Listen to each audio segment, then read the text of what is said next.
Prior to September 7th of 1996, as we all know, Tupac Shakur was an artist who was signed with Death Row Records. And that Death Row Records and its CEO, Marion Suge Knight, were closely affiliated with the Mob Piru criminal street gangs, and that they had an ongoing feud with the Southside Compton Crips. Dwayne Davis was the leader and shot caller of the Southside Compton Crips. And both of these gangs operated out of the Southern California area of Compton. On the night of September 7th of 1996, Tupac Shakur, along with Suge Knight, and members of their entourage, which include members of Mob Piru, came to Vegas to attend the Mike Tyson fight at the MGM Grand Garden Arena. Members of the Southside Compton Crips, which included Dwayne Davis, along with his nephew Orlando Anderson, were also in attendance at the same event. As both were leaving the fight, members of Death Row Records spotted Orlando Anderson near an elevator bank inside the MGM, and at that time they began to kick and punch him near that elevator bank. I will now show you hotel security footage, as many of you have already seen, related to this incident. And on this incident, you will see Tupac Shakur, who's wearing a shiny satiny shirt, along with Marion Suge Knight, who's a large man in a brown suit, punching and kicking Orlando Anderson. Lower your phone. Following this incident, you'll see hotel security intervene, and then they will leave the area of the fight.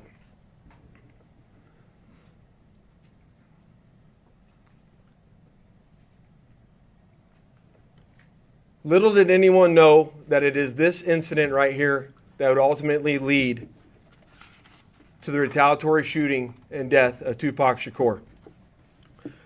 Following this incident, Tupac and Suge Knight both left the MGM to make their way to a post-fight party, which was to occur at a local nightclub. At the same time, word had spread amongst members of the Southside Compton Crips of what had occurred inside the MGM. And then that's when Dwayne Davis began to devise a plan to obtain a firearm and retaliate against Suge Knight and Mr. Shakur for what occurred inside the hotel against Mr. Anderson. After Davis obtained a gun, he entered into a white Cadillac along with Terrence Brown, DeAndre Smith, and Orlando Anderson. Based on our investigation, this is where we know they were seated. At some point in time, as they were in the white Cadillac, Mr. Davis took the gun that he had obtained and provided it to the passengers in the rear seat of the vehicle. As they were driving west on Flamingo Road near Koval, they had located the black BMW, which was driven by Suge Knight, and in the passenger seat was Tupac Shakur. And as they turned around, they pulled up near the passenger side of that vehicle and immediately began shooting at Mr. Knight and Mr. Shakur. Following that shooting, the white Cadillac fled the area southbound on Koval, and after our officers arrived on scene, Tupac was later transported to the University Medical Center, where he was treated medically and died approximately 6 days later on September 13th.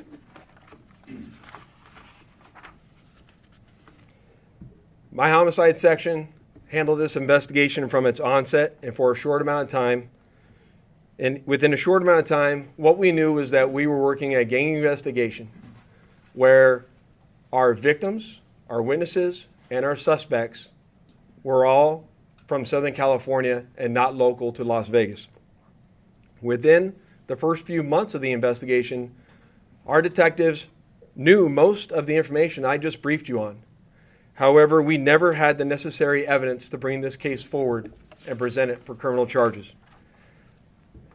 As time went on, this case had been reviewed multiple times by different investigators assigned to my section, but it wasn't until 2018 that this case was reinvigorated as additional information came to light related to this homicide.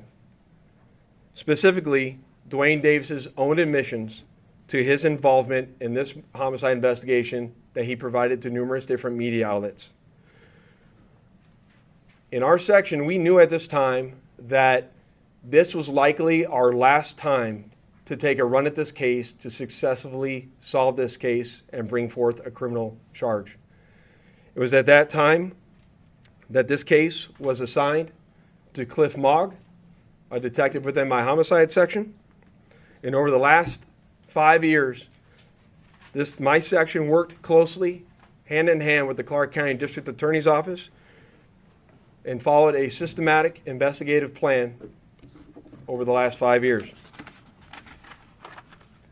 We've conducted countless interviews and corroborated numerous facts that were not only consistent with the crime scene on the night of the incident, but also corroborated and were consistent with the sequence of events that night. This ultimately led to us procuring a search warrant which was executed at Mr. Davis's residence in Henderson, Nevada.